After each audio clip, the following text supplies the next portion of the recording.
अवधूत चिंतन श्री गुरुदेव दत्त श्री स्वामी समर्थ. माझ्या या चॅनल मध्ये आपल्या सर्वांचं खूप खूप मनापासून स्वागत आहे.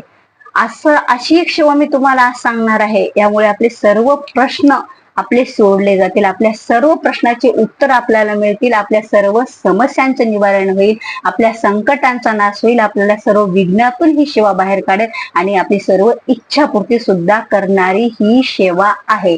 तर ती सेवा कोणती आहे, आपण चला व्हिडिओला सुरुवात करूया.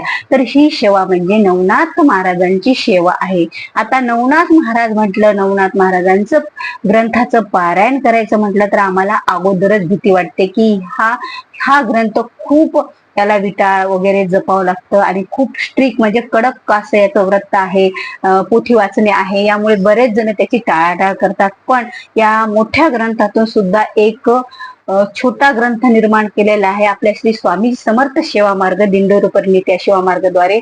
तर हा ग्रंथ आहे नवनाथ भक्तिसार 900 श्लोकी 9 अध्यायाचा. हा ग्रंथ सुद्धा तेवढा त्या ग्रंथा एवढा पवित्र ग्रंथ आहे. त्या ग्रंथा एवढेच आपल्याला ताकद त्या ग्रंथात आहे, कारण त्या ग्रंथाचाच हा सारांश आहे. आपल्या धावपळीच्या जीवनामध्ये आपल्याला मोठे ग्रंथ जर वाचन होत नसले तर या छोट्या ग्रंथाची निर्मिती केलेली आहे आपले सर्व प्रश्न सोडण्यासाठी. तर तुमच्या सर्वांना जवळपास नवनाथ महाराज प्रचितीचे आहेत. नवनाथ महाराजांशी बऱ्याच जणांना माहिती आहे. हे नवनाथ महाराज असे होते की या नवनाथ महाराजांना देवांना सुद्धा पराभूत करण्याची ताकद यांच्यामध्ये होते, कारण हे देवांचेच अवतार, नवनारायणाचेच हे 9 अवतार होते. मच्छिंद्रनाथ, गोरक्षनाथ, भर्तरीनाथ, चरपटीनाथ, गोपीचंद नाथ, हे जे नाथ आहेत, चौरंगीनाथ, हे जे आपले नाथ आहेत, हे नवनाथ. आपले नवनाथाला सर्व देवांचं वरदान प्राप्त झालं होतं आणि अद्यापही बघा, अद्यापही जे हे नवनाथ आहेत, हे अद्यापही पृथ्वी तलावर याच्यातले 2 नवनाथ तर मला माहित आहेत. एक कानिफनाथ आणि गोरक्षनाथ.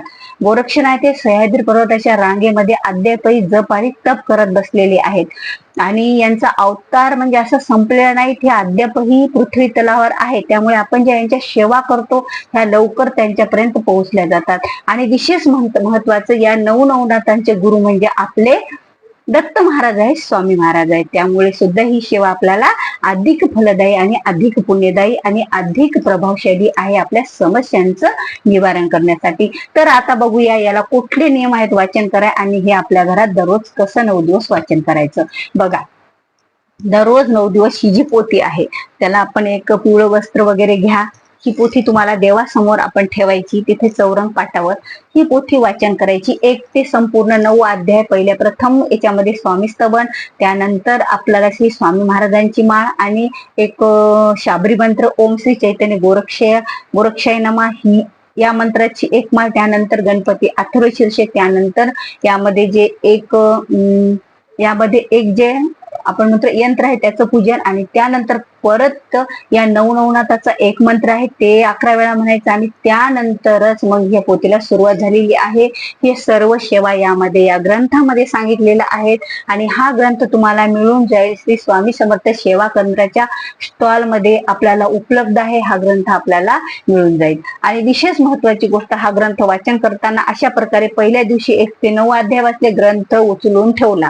आपण बाकी ग्रंथ उचलू शकत नाही, हा ग्रंथ आपण उचलून ठेवू शकतो, कारण हा सारांश असल्यामुळे हा ग्रंथ आपण उचलून ठेवला. त्यानंतर आपलं आसन पण उचलून ठेवलं.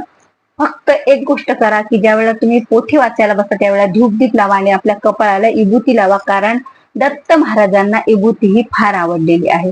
असं आपल्याला 1 ते 9 अध्याय ही पूर्ण पोथी 1 ते 9 अध्याय असं 9 दिवस वाचन करायचं. पोथी उचलून ठेवायची. आरती वगैरे असं काही करायची गरज नाही. फक्त शेवटच्या दिवशी आपल्याला सांगता करायची, आरती करायची आणि नैवेद्य करायचा. आता शेवटच्या दिवशी वाचन झालं. वाचन झाल्याच्या नंतर आपल्याला नैवेद्य बनवायचा. नैवेद्य काय बनवायचा हे सविस्तर आहे का.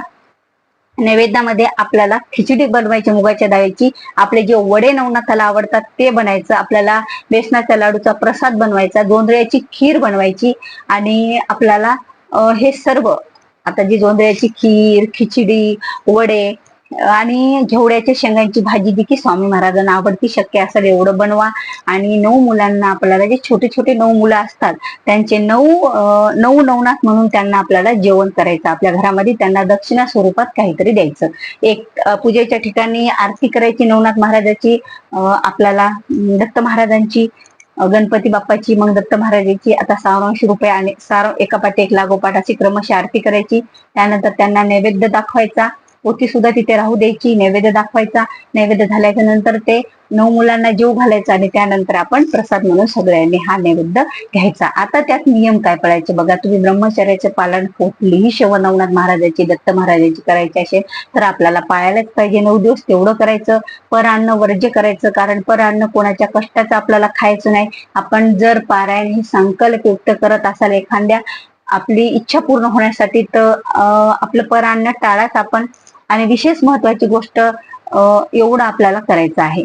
तर आता ही ग्रंथ आपण 9 दिवस वाचन केला तर आपण खाली जमिनीवर झोपलं तरी चालेल, असं काही नाही. फक्त जेवढं शक्य होईल तेवढी लागालाग थोडी, म्हणजे आपण म्हणतो ना इटाळ अशी जे असं हे असते, तर जरा पवित्रता राखा. सगळीकडे गोमूत्र वगैरे शिंपडून द्या. कारण नवनाथ महाराजाचा हा जरी सारांश ग्रंथ असेल तरी याच्यामध्ये ताकद नवनाथ महाराजाचा जो मोठा ग्रंथ आहे तेवढीच आहे. कारण 9 दिवस आपण हे 9 अध्याय वाचणार आहोत. आपल्या सभोवताली एक 9 नवनाथांचं कवच तयार होणार आहे. आता हे जे 9 नवनाथ आहेत बघा, तर हे 9 नवनाथ देवांना सुद्धा पराभूत करण्याची शक्ती यांच्यात होती. त्यामुळे आपला कुठलाही प्रश्न हा सहजपणे सुटून जाईल, जो आतापर्यंत सुटलेला नाही. तर हा प्रश्न अशा पद्धतीने आपल्याला नवनाथ महाराजाचा सोडवायचा आहे. तर आता वाचण्याच्या अगोदर आणखी एक करायचं आपल्याला, की ज्या वेळेला तुम्हाला कुठला प्रश्न सोडवायची, कुठली इच्छा पूर्ण व्हायची, असं आपल्याला देवाला सांगावं लागेल ना, की यासाठी मी ही सेवा करत आहे. तर त्यावेळेला तुम्हाला संकल्प सर्वांना माहीत असेल तरी एकदा सांगते. या हातावर पाणी घ्यायचं, उजव्या हाताला. आता तुम्हाला फ्रंट कॅमेऱ्यामुळे हा माझा डावा हात दिसत असेल, तर याच्यावर पाणी घ्यायचं, अक्षदा टाकायच्या आणि आपलं नाव घ्यायचं, आपलं गोत्रचा उच्चार करायचा. गोत्र माहित नसेल तर कश्यप गोत्र म्हणायचं. कशासाठी ही सेवा करीत असेल त्याचा उच्चार करायचा. ही इच्छा माझी पूर्ण होऊ द्या, हे संकट दूर होऊ द्या, हे विघ्न दूर होऊ द्या, ही समस्याचं निवारण करा, जे असेल ते तुमचं आणि करायचं. आणि नंतर हे सरळ हातानं पाणी एका ताटामध्ये टाकायचं. त्यानंतर आपल्या सेवेला सुरुवात करायची. बस तुम्ही हा संकल्प केला, सेवा केली, शेवटच्या दिवशी आरती नैवेद्य केला, 9 मुलांना जेव घातलं. अशी ही सेवा आपल्याला करायची आहे. आणि या नवनाथांचे सर्वांचे नवनाथांचे गुरु हे दत्त महाराजच होते. म्हणून ही सेवा आपल्याला स्वामी महाराजांच्या चरणी रुजू करायची. आणि या सेवेतून आपले अनेक प्रश्न हे सुटतच असतात. बऱ्याच जणांचा असा अनुभव आहे. कारण नवनाथ महाराज अद्याप हे 3 ते 4, आता मला आठवत नाहीये, त्या पोथी सर्व दिलेलं आहे की हे 4 जे नाथ आहेत ते 4 नाथ अद्यापही पृथ्वी तलवार आहेत. 2 मला आता आठवतात, एक गोरक्षनाथ आणि कानिफनाथ. हे दोघंही, गोरक्षनाथ हे सह्याद्रीच्या पर्वताच्या रांगेत आहेत, अद्यापही जप तप करत बसलेले. कारण यांनी पृथ्वी तलावर येऊन 12-12 वर्षाचे तपश्चर्या करून हे सर्व जे त्यांच्याकडची विद्या होती ती देवी देवताकडून प्राप्त करून घेतल्या असल्या कारणाने यांच्याकडे एवढी ताकद आहे या नवनवनाथामध्ये. आणि या नवनवनाथाचा ग्रंथ वाचताना अजिबात आपल्याला घाबरायचं नाही. वेळोवेळी गोमूत्र शिंपडायचं, मन शुद्ध पवित्र यानं भावनेने ही सेवा करायची. महिला, स्त्री, पुरुष सर्वजण करू शकता. महिलांनी आपले हे 4 दिवस पाळायचे, आपले मासिक धर्माचे पिरियडचे. आणि ही सेवा 5व्या दिवशी तर आपण शुद्ध असेल तर करायची. जोपर्यंत शुद्ध होत नाही तोपर्यंत, तुम्हाला समजलं असं मला काय म्हणायचं, तोपर्यंत करायचं, ब्रह्मचर्याचं पालन करायचं. अशा रीतीने ही सेवा आपल्याला दत्त महाराजांच्या चरणी रुजू करायची. अशी कुठलीही आपल्याला पूजा मांडायची गरज नाही. देवसमोर बसायचं, देवासमोर एक पाठ पोथीला ठेवायचं, चौरंग पाठ म्हणजे तुम्हाला वाचण्यासाठी, आणि एक आसन ठेवायचं. ते लगेच उठून ठेवलं तरीही जमतं. 9 दिवस अशा प्रकारे आपल्याला सोप्या सोपी ही सेवा करायची आणि आपले सर्व प्रश्न स्वामी महाराजांकडून सोडून घ्यायचे विनंती करून.